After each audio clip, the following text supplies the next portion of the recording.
Dear viewers, আসসালামু আলাইকুম। তো আশা করি সকলেই ভালো এবং কি সুস্থ আছেন। তো আজকে আপনাদের মাঝে একটি নতুন ভিডিও নিয়ে আসলাম। তো আপনারা ভিডিওর স্ক্রিনে আপনাদেরকে দেখাচ্ছি শিং মাছের পোনা এবং কি আজকে আলোচনা করব এই শিং মাছগুলো কি ধরনের রোগ হয়ে থাকে এবং কি কেন এই মাছ চাষে সফলতা আয় করতে পারেন না। অনেক চাষি ভাইয়েরা এই শিং মাছ চাষ করে ব্যাপক সাড়া দিয়েছেন এবং কি ব্যাপক টাকা আয় করতে পেরেছেন। তো এই শিং মাছের কি রোগ হয়ে থাকে, তো আজকে এই ভিডিওতে বিস্তারিত আলোচনা করব।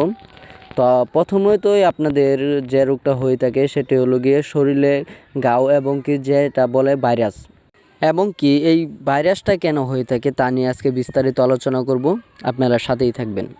তো ঘাওটা এই কারণে হয়, পুকুরে যদি বেশিরভাগ ময়লা আবর্জনা থাকে এবং কি পুকুরের যদি পানিটা ময়লাযুক্ত থাকে এবং কি কাদামাটিতে যদি গ্যাস হয়ে থাকে, তাহলে ওর ফলে এই মাছে ভাইরাস হয়ে থাকে।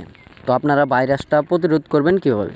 তো ভাইরাসটা প্রতিরোধ করার প্রথম যে কাজটা করতে হবে সেটা হলো গিয়ে পুকুরটা ভালো করে শুকিয়ে নিতে হবে এবং কি পুকুরের নিচের স্থলে মাটিতে রোদ লাগাতে হবে।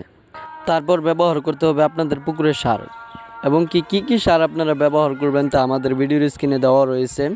তো যেরকম ইউরোপিয়ান সার, টিএসপি সার, আরও বিভিন্ন ধরনের যে সারগুলো রয়েছে ওইগুলো প্রয়োগ করতে হবে।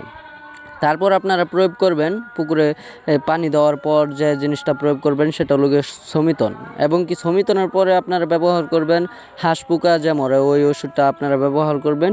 তারপর আপনারা পুকুরে পানি দিয়ে যে কোনো মাছের পোনা এইভাবে যদি আপনারা পুকুর প্রস্তুত করতে পারেন তাহলে যে কোনো মাছের পোনা আপনারা পুকুরে চাষ করতে পারবেন।